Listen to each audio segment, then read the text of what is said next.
Welcome to Best Laid Plans of Mice and Jen, a podcast covering all the plans a homeschooling mom makes and how they end up somewhat successful. From homeschooling to motherhood to just surviving and thriving in life. Join me, your host, as I take a humorous look at ordinary situations to find the serious business of living a satisfying and fulfilling life. Welcome to episode 3 of Best Laid Plans of Mice and Jen, the importance of community in homeschooling. I am your host, Jennifer Villasenor. I had the fantastic opportunity to have a conversation with the ladies who run Firm Foundation Christian Academy. It is the co-op, or PSP, private satellite program that I have been a part of since the beginning of our homeschool journey, and I just love these ladies so much. I'm joined by Wendy Sains, who is the principal and the lower grade administrator. Also with us is Corinne Rocha, who is the junior high administrator and the new family contact person, and Josephine Riggs, who is the high school administrator. We had a wonderful time chatting about what it's like to be in community at Firm Foundation. I hope you are encouraged. It is a rather long conversation, so pop open a soda can or two, or pour yourself a cup of coffee or tea, or maybe you're washing the dishes or folding laundry. Whatever it is, I hope you are encouraged and excited to see the possibilities that can happen when you homeschool in community. And now, here's our conversation. Well, let's go ahead and go around the Zoom boxes. And if you could all introduce yourself and tell us a little bit about your homeschooling journey. Hello, my name is Wendy Sains. I am the principal for Firm Foundation Christian Academy and the lower grade administrator.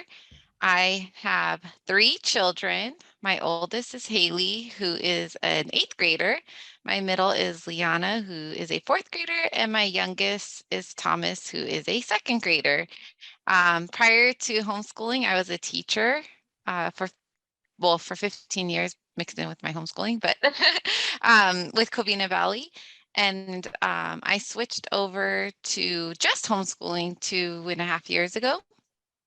Yeah, that's me. My name is Corinne Rocha. I have been homeschooling my 3 kids who are currently 16, 15, and 13, and have been homeschooling them since my oldest was in kinder. So 13 years, 12 years or so.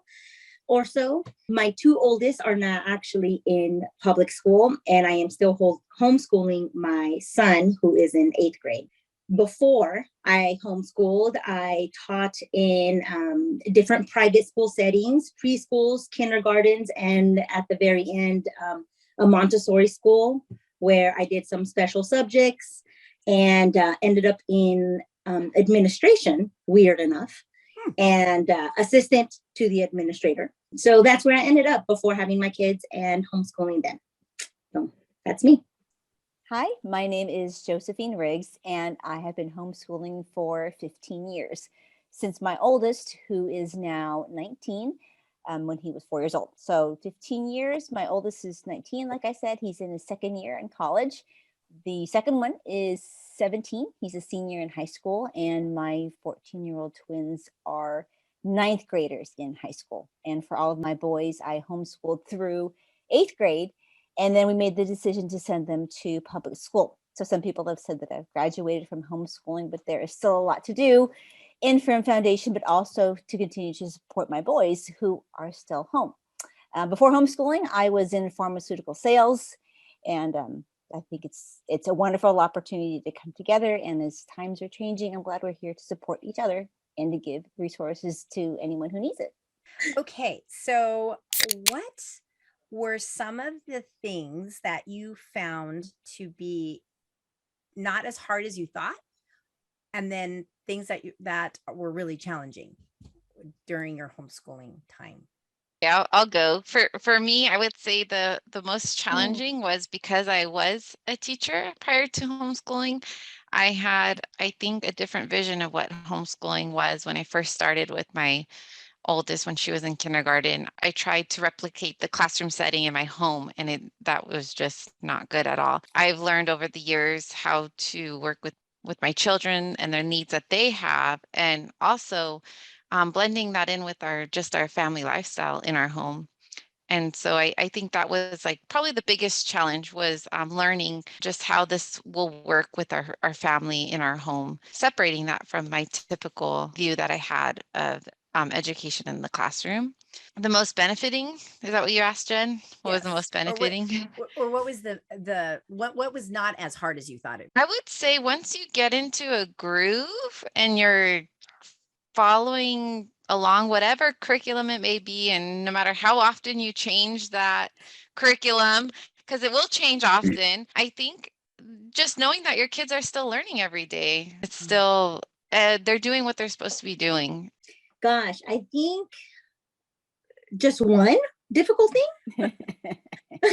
Okay, Go for it. so some of the most difficult things I think about homeschooling is, for me, prioritizing what's important, what's not. I tend to get excited about certain things and then I'll kind of push everything aside. So that was hard. That's hard. And it continues because, there's something else on my plate. And so prioritizing and wearing all the different hats. And I think after 13 years, I think I might have gotten maybe maybe but no, not at all, not at all. But prioritizing, I think that's probably one of the more difficult things. Thank goodness my husband is really good at reminding me what's important, which is actually something that is needed. So that support, and those gentle reminders from your other, definitely accepting it and working to fix those things. But at the same time, it's also rewarding because I've seen a growth, even just how we manage things, even between my husband and I, and just the understanding that we have gained in giving each other grace throughout the year. So it's difficult. And of course, all those things are really hard to handle. And then also another difficult thing that I find was I love curriculum. So I loved trying to find different things. And unfortunately, my kids were not always as excited in trying the different curriculums that I found. And so picking something that worked. So that was difficult, is just trying to find something because there's too many good choices. So I think those are probably the two that pop up for me. And was there anything that was easier than you thought it would be, or no? I'm not sure. Maybe, but I think it pertains to me. I love doing research. Oh. So doing research and finding curriculum, I found easy. Yeah. Then picking the one was hard for me. So true. So I loved looking through curriculum and doing all the research. And so that was easy, but I think it's only because I personally enjoy doing that kind of thing. Yeah. So I see that. Yeah. Josephine. I'm actually, it's good that I'm going last because I'm thinking, wow, there's, like Corinne said, so many things that were challenging, and it's easier to start with that. And I think with mine, it was expectations. So I had not planned to homeschool. So I was, kind of starting behind in that sense. But the expectation, number one, of myself, thinking that I had all these great plans for my kids, which most didn't come to pass, but I realized that was the Lord bringing me to my knees. And a lot of times now, because I have been homeschooling for so long, I realized that that's one of the challenges, is coming to that point, realizing a lot of it was for me. Not in the sense that I'm re-educating myself, but in terms of my relationship with the Lord and who he is in our home and his role. Well, wow, what I wanted to do isn't necessarily what the Lord wanted. So that was constantly changing. And something that other homeschoolers may have already experienced also is the expectation between you and your child is, other than God, you're the mom and you know your child very well. And as they get older, you realize what their strengths are. And as your mom, you want to push them to the rim of their ability. You know what they can do, but they don't always do that. But they can. And so the expectations between you and your child are different. And for me, that caused a lot of clashing and headbutting. Is, I think you can do this in this way. And the child says either no, I can't, or no, I won't. And then you go back to the drawing board in some situations to say, well, what is the right way? So not necessarily having a clear path of this is what we're going to do and that everything's going to go smoothly, because it doesn't. The probably what was easy, and it's funny that as I think and I'm about to describe, to me was so easy, was probably the most difficult thing for me too, was it's so easy to get off track because I like structure, but at the same time, when you're still in your pajamas and you're getting to your coffee at 10 a.m., it's easy to not to get off of the plan. But that's also the beauty of homeschooling, is there are days where you're going to do that. And honestly, it was harder for me to get off of my plan than to stick with it. My husband, who's also a public school teacher, was the one who had to force me. And this was also something that I had difficulty doing, was getting out. And I wanted them to be so academic because I wanted to show everyone that homeschooling is not going to hurt my kid and is going to be advantageous. But my husband, who, like I said, is a public school teacher, said, well, you need to be outside. You need to be going on field trips. You need to not be home so much when you homeschool. So that was easier, but then again, challenging for me. So. Yeah, very true. How ironic for the how ironic for like the homeschooling, but no, get out. For me, yeah, that was definitely my challenge. What led you to homeschool? So why did you choose to? Like, there are these places that have schooling already going on. Two of you have husbands that do that. One of you did that yourself. I did it for a long time too. So there's these schools. What was it that made you decide to homeschool your kids? And whoever wants to talk, just go for it. For me, I think off the bat, it was a sharp contrast because my husband is an elementary school teacher. And so he had already been teaching for about, almost 10 years by the time that we were ready to start homeschooling Jonah, who's my oldest. And then we go to a church which was helpful with where a lot of families homeschool. And so I was already exposed to that. It wasn't something new that we were discovering and for ourselves. But like I said, because there was a sharp contrast between the public school system, my husband and I realized it doesn't have to be like that for our kids. Even in the lower grades, can have 20 to 25 to 35 kids by himself with one teacher. That's obviously a different ratio than homeschooling. So when we knew we were going to homeschool, that also changed economically our decisions, because if we were going to be home with one income, well, that also influenced where we live. But I think it was just my husband saying, this is what it's like for me at school. My hands are tied. All of these kids have one teacher. We need to try and do something different for our own children. Okay, so it was more your husband's desire. He's the one who brought it kind of to this. He's the one who wanted to do this first.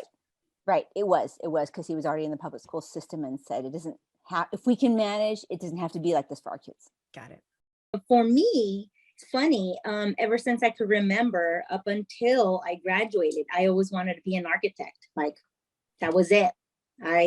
Legos were my thing, and I always wanted to be an architect. And then God told me, maybe teaching. So going into college, I switched, my thought and started going into teaching. But once my husband and I got engaged and married, only one of us could get our credentials. So he went. And so I went into the private school direction. Then with homeschool, so, I knew the Lord put in my heart to be in the teaching profession. Never actually ended up getting my credential, but ended up homeschooling my kids because I saw, like Josephine said, we, go to a church where there's a lot of homeschoolers there, and my oldest sister being one of them. And just seeing the dynamics of her family. She has 6 kids, and they were all 10 and under when, for a short time, I lived with them. And just seeing them homeschooling, and the good, the bad, but just seeing all of them together, learning different things. And so, just the Lord kind of confirmed it in both my husband's and my heart that I would stay home and teach my kids. So it was actually the example, the Lord leading me, and then the example of, my sister, just seeing her homeschool. So it's kind of special. Yeah, very cool. And was your husband good with that? Yeah.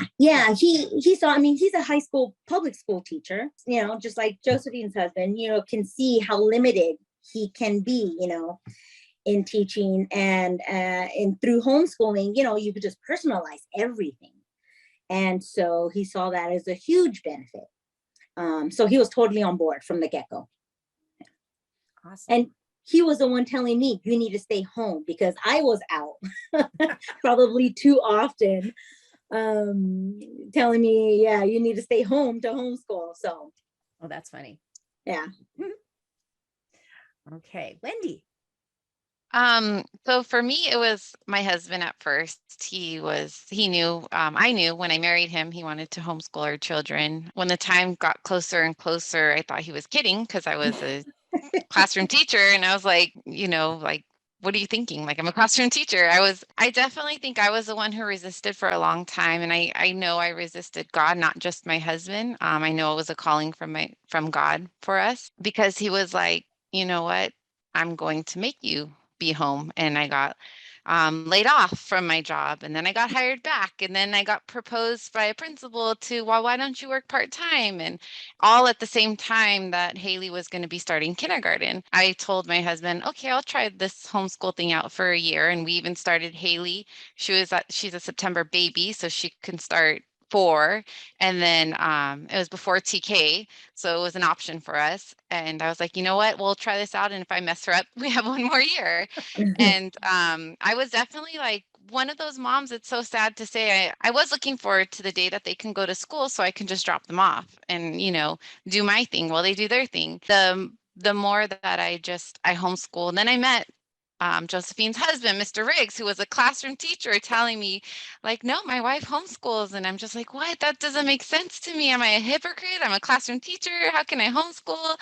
And again, I just believe it was God orchestrating it all for our family. And I think within 2 years, I was in love with homeschooling, and the way that our family was changing, the family dynamics of what I envisioned of our family being to what it was becoming, and enjoying spending that time loving and learning together. Seeing my little Liana, she was joining in our day and being, she was so tiny, just playing along and wanted to do school, and the love that she had for school as I was schooling Haley. It was God. He changed us all. But I have to say the starting point for us was my husband. It was in his heart. And I'm just thankful to God that he was obedient. And then God put up with my kicking and screaming, and I became obedient, and we're able to do it now. It is definitely something that you're kind of led to. We all are part of Firm Foundation Christian Academy in one way or another, and we have been for a very long time.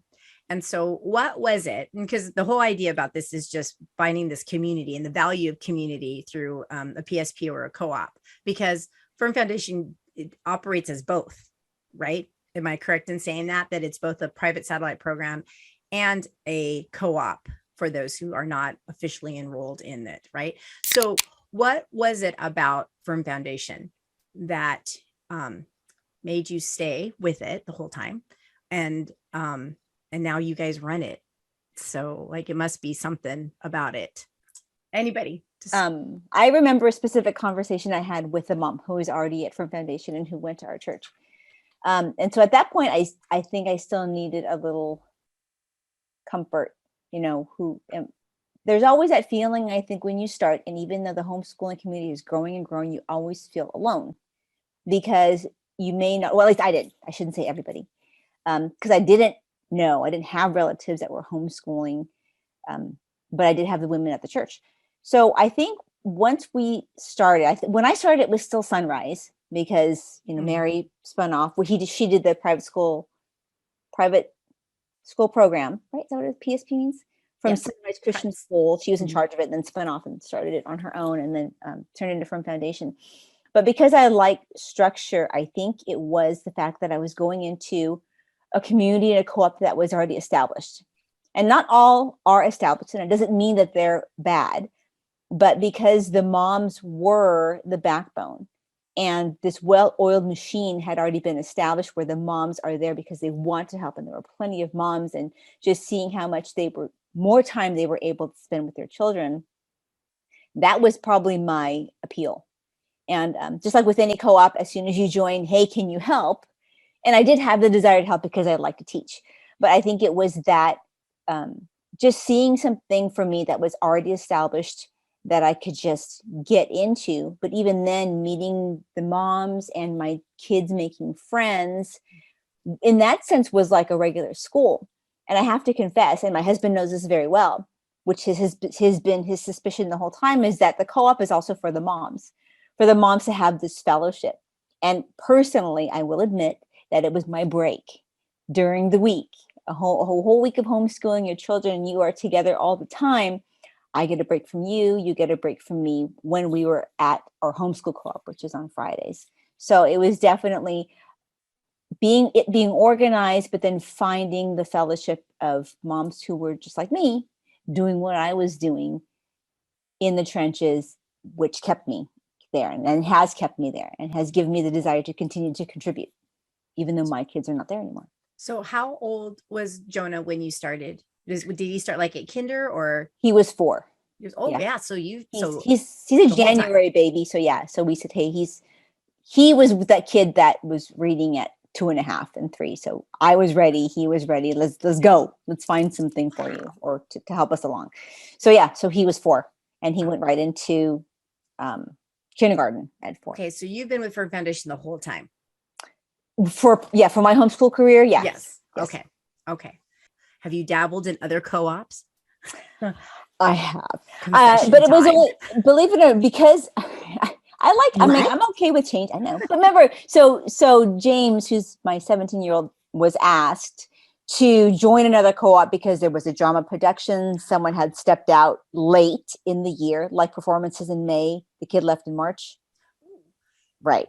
Someone who helps with that co-op is also in our co-op and said, hey, would James consider helping us out? And that was really the only time he was in a drama production, and it was an amazing experience. They did a really, really, really great job. And that was a case where another co-op was offering something that we didn't.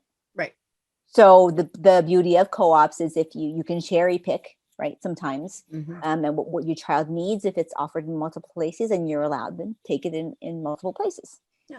So that was a great experience for him, and not one that he would have had with Firm Foundation because their drama production was very big. Right. And ours tend to be small. Right. Okay, cool. I've been with Firm Foundation for 8 years. Haley started, like I said, when she was 4, and we believe in the community. The vision that Mary has established for Firm Foundation is really what has kept us here, and the people, like Josephine said, it is a well-oiled machine with just beautiful people, beautiful families that we want our kids to grow up. You see Christ in this community, and we want our kids to see that and to be a part of that and share that with other homeschoolers. So that's why the why for us for Firm Foundation. We have heard of a lot of other co-ops, and they are great. It's actually, I remember even when I started homeschooling Haley, there was not that many co-ops around, and it's a blessing to have so many resources around us to be able to be a part of. If someone needs, like if Firm Foundation can offer something, it's a blessing. And you can go take classes, elsewhere, and I'm sure they'll be great and it'll be fine. But I feel like God has just always called us to, this is just the place for us. Yeah. Cool. Corinne? Well, I've been everywhere. I actually started off, of course, Natalia was one of those kids where she wanted to, be ready for school from the get-go. So we actually started off at a different co-op, the same one that my sister, who encouraged us to homeschool, is still at. And so we started off with them. And then I was trying to, and we only did that for like, I think a year. And I don't know what brought me to Firm Foundation. I'm trying to think. I don't know. It was the Lord. It was the Lord. Exactly. And he sounded just like that. The Lord said. Yeah. And so Natalia's been, we started when she did kinder. She did kinder twice because she started so young. Mhm. I just wanted to make sure, should she ever go to public school, which she ended up going, then she would, not be super young when she graduated, or went in. So she did kinder twice. And so we've been there since Natalia was in kinder. And now she's in 11th. Yes, 11th grade. Oh my goodness. And since then, of course, like Josephine, the teaching bug is there. So you help out, and it's kind of like ministry where, once you start serving, once you get involved, you start to get to know the people. And it's just amazing because, you guys homeschool, everyone homeschools just so differently, but we all have the same issues. We have kids who, drop their pencil a million times, or cannot get fractions for the life of them, and there's crying and gnashing of teeth. And so we all have those same issues, even though we all homeschool so differently, but you don't get that until you help out and you serve. And I see that with Firm Foundation. Parents are just so invested, and when they can, they help out in different ways, and you just get to know each other more. And it's that community, it's that family. And I literally have family who who are teachers and helpers there at Firm Foundation, family in Christ who I love just as much. And so it's yeah, it's my home. It's my home. And when you do get involved, you see the needs, like, oh, you know what, I'd love to have a science class for my kid, next year. So let's, add that. So that's the beauty of it, being involved, is you see the need, you get to be a part of the solution. So so get involved when you can, if you can. I have, but not one co-op can meet every need. So, there's a time where my kids had needed something else. And so we have a lot of different co-ops in the area, much of them much like-minded. And it's been great to be a part of, and just kind of realize how small the homeschooling world is, where, it's been neat. It's been neat to find like-minded people in different co-ops in different areas, and all kind of having the same goal in trying to provide the best experience for our kids. We need a photography class, let's throw it on. We need something else, let's put it on. And just being there for one another. So and what's kept us, though, we kind of dabbled, and we'll come back. We've always stayed with Firm Foundation, and we're just what makes us stay there, even though it is my son's last year. And I mean, even before coming on to help run, my desire was always to continue to stay and help and teach. And I'm just so fortunate that I get to, but it's that community. It's that community of, doing things for these upcoming homeschoolers, mm-hmm. and letting them experience all the different things that we've experienced, and just seeing, kids make friends, and us make lifelong friends. I mean, like, gosh, I didn't know you, Jennifer and Wendy. Now, I know Josephine from our church, but, you two is just, I mean, I'm just so blessed to be able to call you guys good friends, families, yeah. And see your kids kind of grow up in homeschooling as well. So it's the community. It's the community that I have felt in no other place. Yeah, it's so true.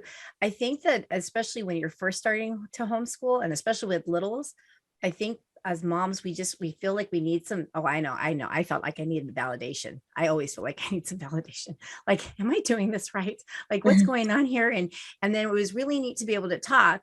Like, I know that Cody, you and I talked a ton, in the early years, where I'd be like, what are you doing? How you do? What curriculum are you using? How are you doing this? And, yeah. But also good to know that I wasn't alone in my struggle. Like, I wasn't alone. Like, I wasn't the only one dealing with kids who didn't want to do schoolwork, or What? kids who were even, who were struggling and, learned later finding out about learning disabilities, and finding other moms in the co-op who were dealing with the same thing. And just, I think the best thing about the co-op or the PSP experience is that we find that we're not alone in a time in this society and in this culture that is trying to keep everybody isolated and trying to keep everybody apart. It's so important for us as just as Christians in general, but as people and as especially homeschool moms, that we come together and are able to encourage one another and not buy into the lie that we're the only one going through this situation in the homeschooling world, that we're the only ones that are, that we're so bad at this that we should just give up, because that would be the ultimate goal, right? Is from those, that are seek to steal, kill, and destroy, would be for us to give up. But instead, finding other like-minded people. And also one of the things, again, one of you mentioned it, was about how we're all moms and we're all trying to do what's best for our kids. Like, we're all have that same mindset. And what I love about us is that we are there to help each other with each other's kids. Like, it's just, I'm not there just to find out what you can do for my kid. I am there too to find out what can I do for yours. And that's the mindset of, I think, everybody who's there. And I think that's really that's so beautiful, because I don't think you can always find that somewhere. So obviously we're all partial to Firm Foundation Christian Academy, but and then also, there are different types of homeschooling groups, and, everyone has to find their groove, find their people, and then when they do, it's really just wonderful, right? It's like, I don't know, I'm just very thankful that I was able to find it early enough that I wasn't floundering too much, even though it's always been a hard road, but at least there was always a safety in the people at Firm Foundation and in our co-op that was able to, lift us up and keep us on track. So I'm thankful for that. So you guys have to just keep that going. Okay. That's on you three. Firm Foundation Christian Academy, formerly known as Sunrise Christian PSP, has been serving the homeschool families since 1985. The purpose of Firm Foundation Christian Academy is to provide you with a strong sense of community in which you and your children will be able to flourish and thrive, along with record keeping and optional testing. It offers opportunities for educational advancement, creative expression, spiritual growth, and social interaction.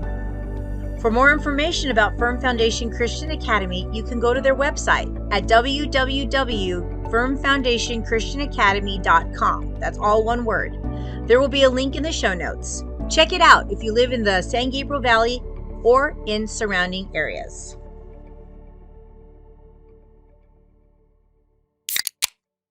What do you think your homeschool would have been like if you did not have the co-op community?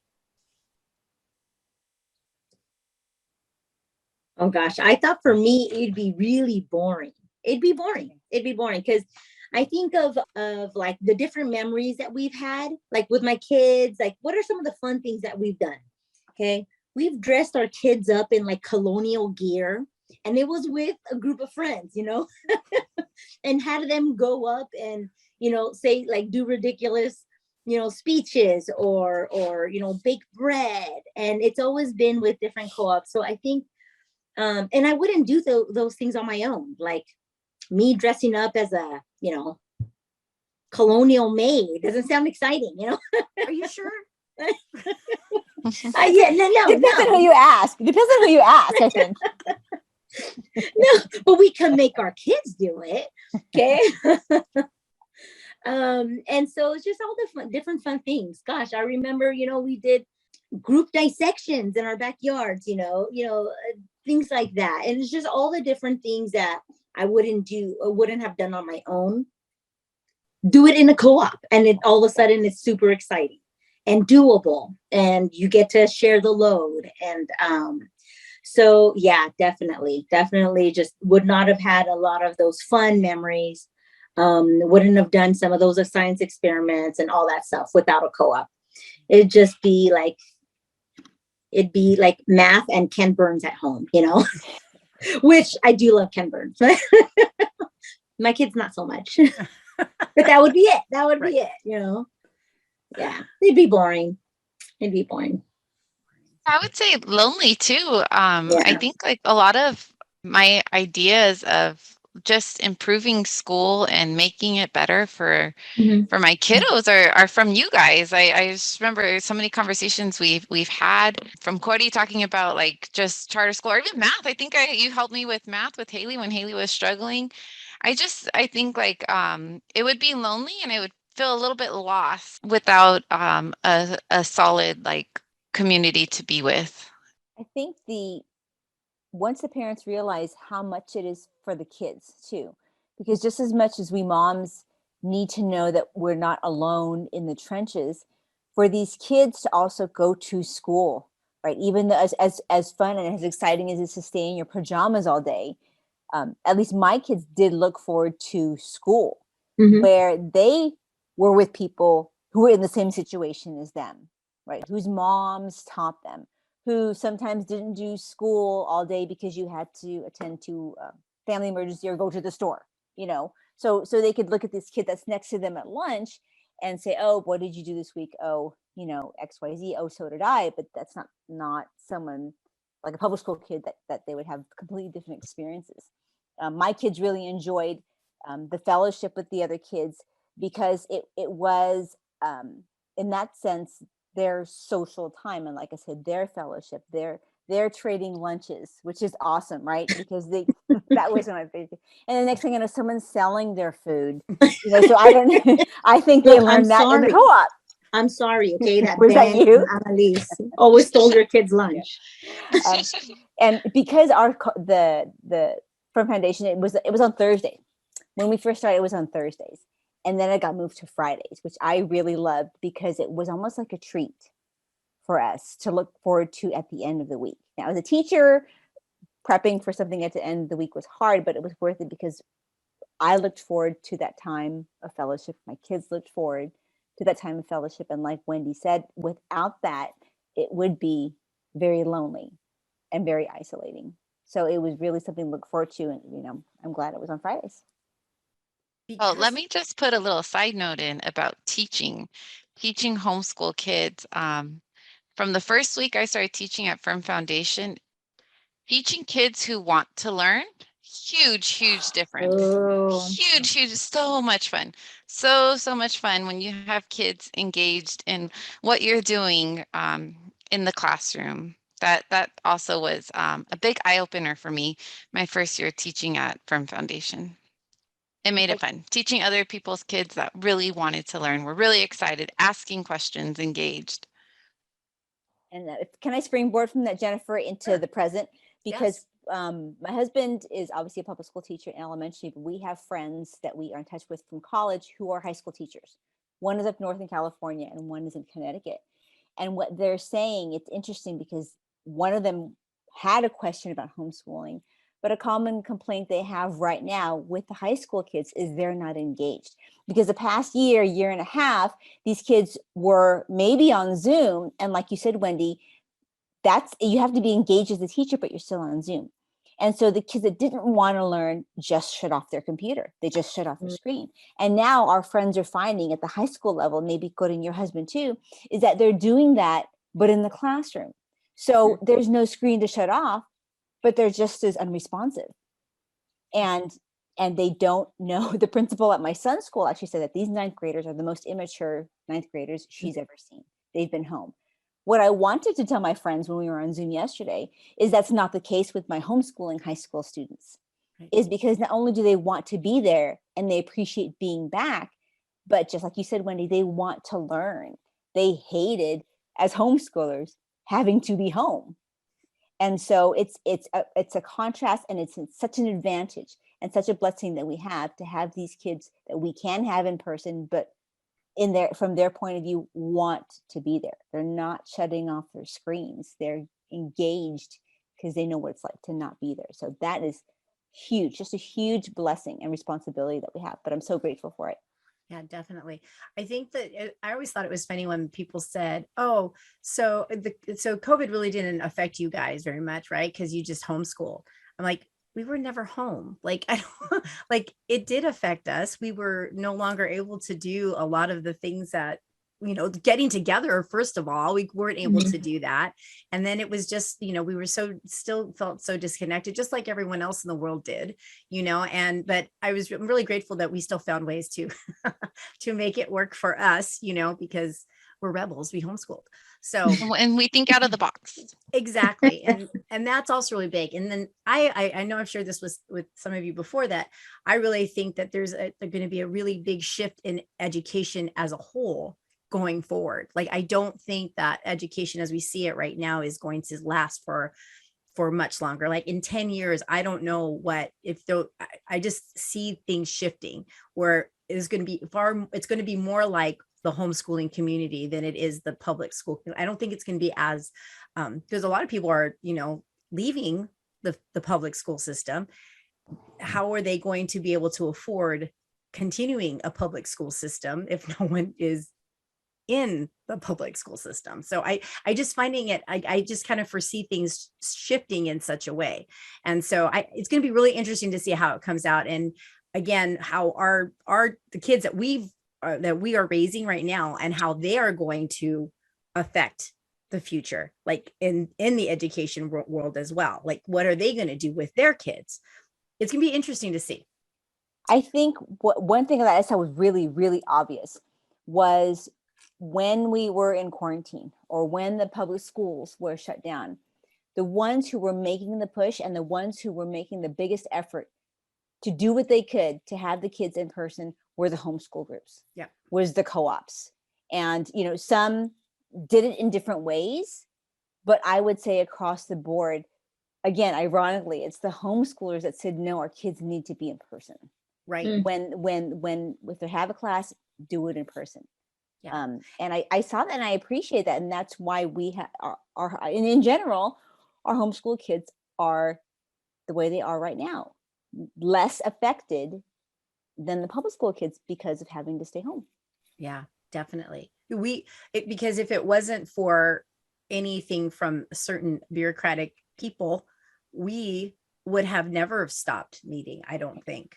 I think we would have we would have continued on, and we would have been, I think we would have been fine. I mean, but there was, because of the interference, I think as homeschooling moms, we all know our kids, and we know what's safe, what's not, and we make those decisions for our children independently, and we respect that of each other. And it was just really, you're right. It was the homeschooling families and the homeschooling community that was like, this is not a good idea, people. We got to figure something out to help our kids during this time.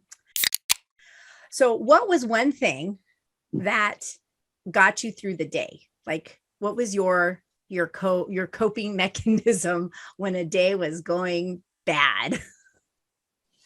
I'll tell you mine. Mine was saying to the kids, get in the car.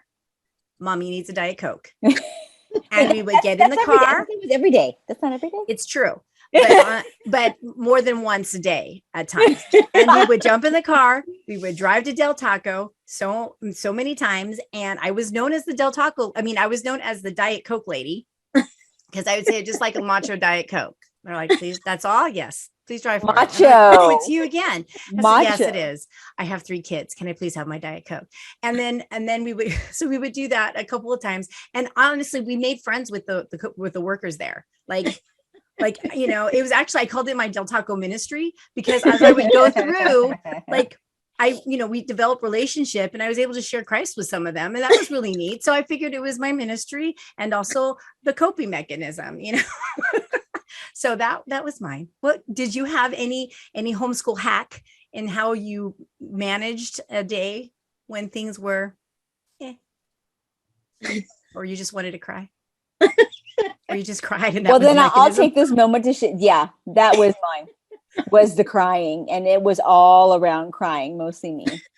So I actually can't contribute anything positive to the coping mechanism. The coffee, I think that's a given. We don't have to spend half an hour saying why coffee is your coping mechanism is.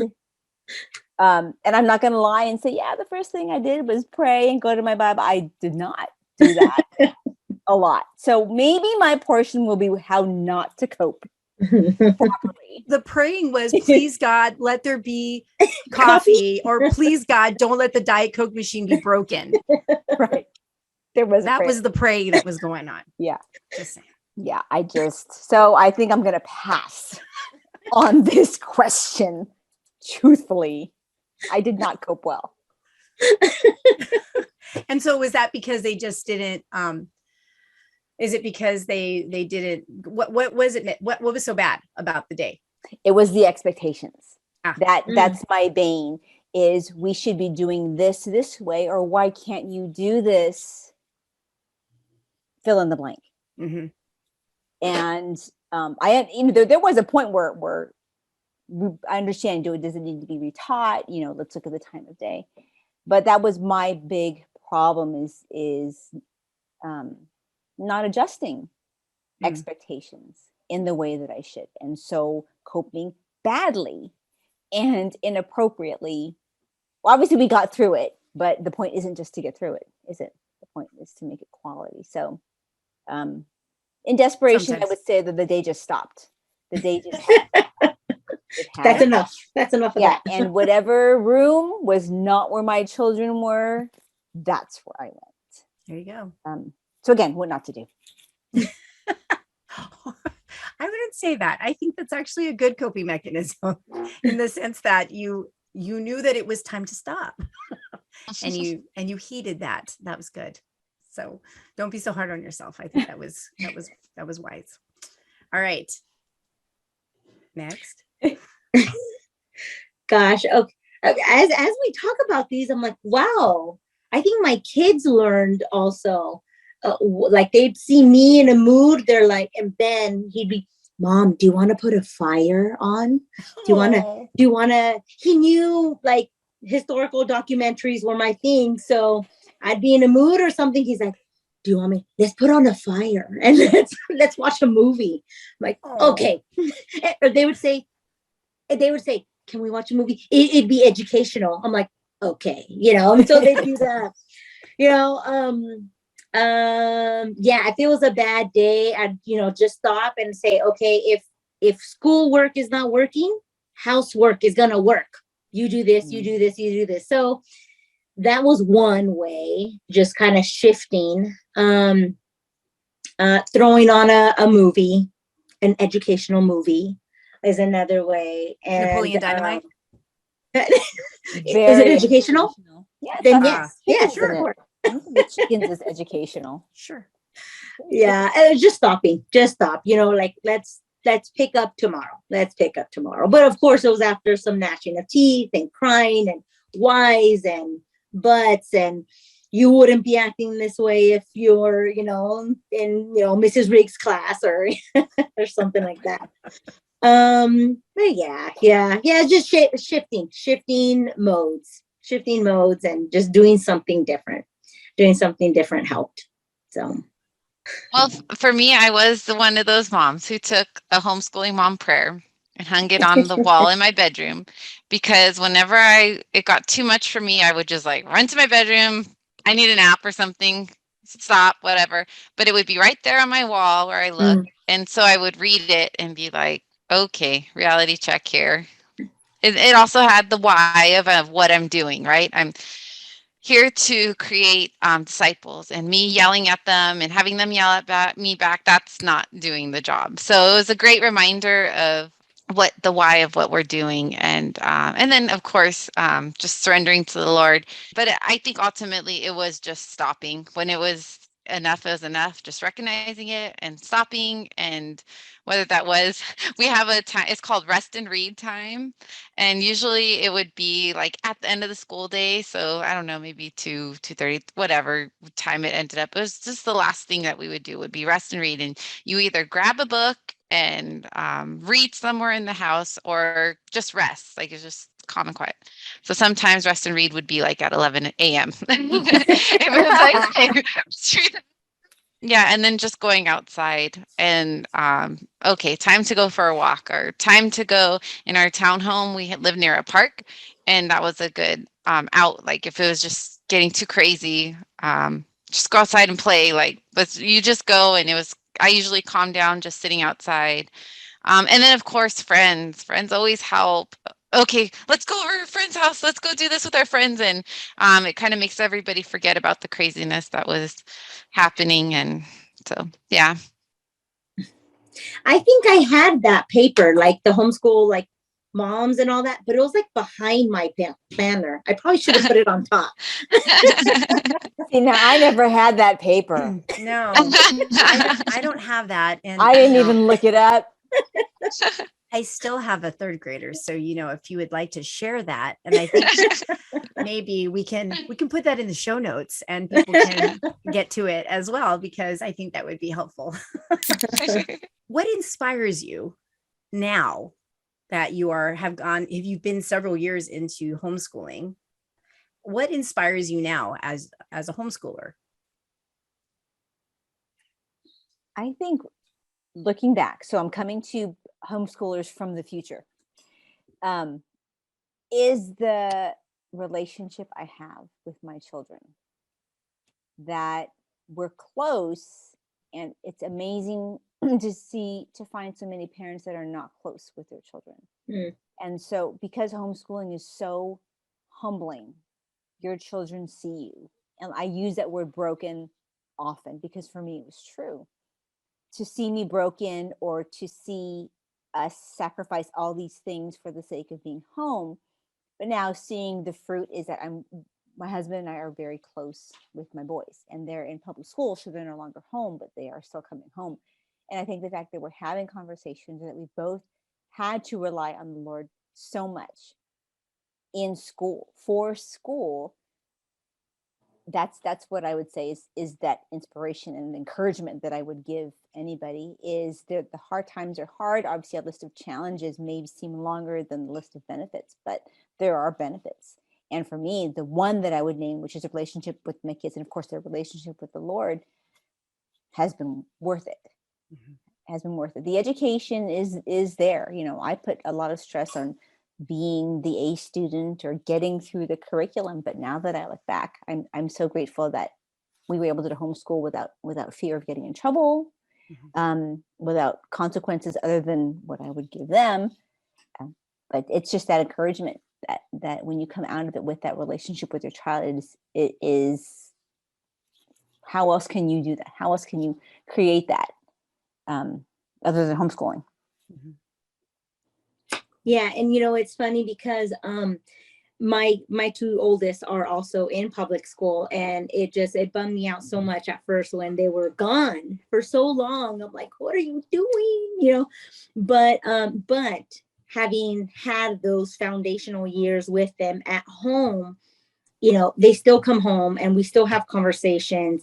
And even my oldest says, she's like, Mom, she's like, kids they don't talk to their parents, or a lot of her friends don't have those relationships. So I'm super, super thankful of, like we all, have is those relationships. I think my kids have seen me cry more than anyone, including my husband, probably. And there's been so many sorries and so many, starting over and all that. And yeah, they see just the real me, the 6 a.m. you. No, they don't. We all sleep in. They see the 11 a.m. you. Is that what it is? They see all of it. Yeah, so that's definitely but one of the things actually, and it's probably not as heartfelt as yours, Josephine, but one of the things actually that inspires me with homeschooling is just the different ways that we can teach something, via videos or movies or field trips or craft or activity, or it's just endless ways that we can teach our kids, their different subjects and different concepts, that doesn't have to come out of a textbook, and so I love that. And although it's not working with my son. I'm like, do you want to try this? Do you want to do that? And he's like, no. I'm like, please, you're my last one. No. I'm like, fine. But just, just the different ways that we can teach, it's endless the way, different things we can teach. So I find that inspirational. I think for me too, it's a lot of learning outside of just a book. Like I so used to, for me growing up, being educated at, textbooks and workbooks, and in the classroom is like really where I kind of put this boundary of learning. Like this is the only place I can learn. And I brought that on to my kids. And through homeschooling, it's like everywhere. It's like the world is your classroom, right? I never loved the outdoors. Never loved the outdoors until I started homeschooling. Now we love national parks, and I still can't believe, like, we'll be hiking somewhere, and I'm telling Chris, like, I can't believe that I'm enjoying this. Like, this is so like not what I would enjoy before, but just in that, finding the beauty of God all around us as well. And the more you learn science, history, the more you see God, and being able to do that and learn those things and share those things with your children, and then passing that on to a new homeschooling family, somebody who is like, what is this all about? Oh, remembering that feeling of, is this the right thing for my kids? Or being challenged by your family. Like nobody was accepting. Everybody thought we were crazy for homeschooling our kids. Like you guys had talked about, we would always get the question, so, okay, when are they really going to go to school? Like, well, what do you think we're doing every day? But I think just, I guess my mind being more open to learning, and still learning so much about just this world that God has created, and being able to pass that on to our kids and to others is very inspirational. What I'm realizing too is that, my kids may not go to Harvard. Not that I necessarily want them to, but that's another episode. But that they'll tell me what's going on, that they'll find that it's a safe place to come to, where some kids don't have that safety with their families, and because the trust hasn't been built in the same way that we've been able to cultivate that kind of trust, because it's not only just been a mom and child type of situation, it's been like your whole life. Their whole life has been with you, with the teaching and everything. And so that has been something so beautiful about homeschooling. And then because we were all part of the co-op too, with our kids, knowing their friends and their mothers, and and we kind of gauge what's going on, and we can manage and navigate that with them in a much better way, I think, in a more connected way than in a different circumstance. And so that's also, again, a really neat thing about the whole co-op thing. And in the inspiring thing, I agree with all of you. The research, finding out that you actually like things that you didn't think you liked before, and the other thing that was also really great was finding people who could take care of subjects that I could not. Yeah. So, oh yes, Josephine taking care of science. Thank you. Emma still talks about dissecting things. Oh, with you, Corinne, because you did the dissecting too. Yeah. And so she loved, that was so wonderful. And then, I get to do the English stuff. So that makes me super happy. Okay. So to wrap it up, finally, is there anything else that you would like to share to new homeschoolers about community in general, or like the co-op or the PSP? Is there anything specific or anything that you would like to share with new families? I would just advise new families, and I think we said this in the beginning, but I think it's really important to not just get your kids involved, but you involved as well. It's a lot more funner when the families are involved, moms, in whatever capacity. They don't have to be a teacher, but I think just being around your kids will end up liking it even more, with having you around, dad around, grandma, grandpa, somebody. Just getting involved, going to events or going to, and not just with Firm Foundation, but just whatever is out there. The more you're around people who are homeschooling, the more you'll get to know them and be involved in a community, whether that's with Firm Foundation or some other co-op. Just being involved in that co-op, I think is pretty critical. You'll really feel a good sense of just belonging. Yeah, I think one of my favorite things that I've been seeing with our co-op and when we have different events is like field trips or like our little makers fair is grandparents coming. They come up and they come up with their little chairs and they're setting up and they're just watching. So it was so cute. It was so cute. Or aunts come when mom and dad maybe might not. Aunts come and take a kid to a field trip. And so, or when a parent can't because an older student is or an older child is doing classes somewhere, a friend brings. So it's really beautiful to see. It's not, when you start getting involved, it's for your kid, it's for yourself, and then it kind of branches off to family, grandparents, aunts, uncles, and friends. So it's unexpected, you just don't know how far it's going to reach. And so it's been really neat to see just more and more people, they catch the bug and they want to be a part of it. And it's neat. Yeah. Any last words, Josephine? No, I think it's the same thing. It's community. I would advise everyone who's starting homeschooling is to find your community because you're not alone. You will find a mom who is or has gone through what you're going through. And 99.99% of that time, that mom wants to share that information and be a source of support because she needed it herself at one point. And so I will say, compared to the other co-ops, Firm Foundation is a pretty tight community. And that's not to say that we don't let outsiders in. I think it's because we want to build it and for these kids to see each other a lot and for the moms to have fellowship, that is a key. It's integral to homeschooling because knowing that you're not alone gives you more strength, gives you more support, gives you more information and more encouragement. So that's definitely something to get in contact and get in the group. Yeah. And I noticed that with us, especially in the high school level, a lot of the new high school kids that have come in, a lot of the new families, a lot of the kids they don't even have younger siblings that have joined the high school classes. Right. And I find that interesting because they see that we're a solid place. And I think that's something that we can really thank Mary for and how she really set this all up. I'm going to cry. Right. This episode without you crying. That's true, Wendy. No, because I think about seriously how when we first came, it was such a breath of fresh air because again I felt so alone and I saw this community and it was beautiful.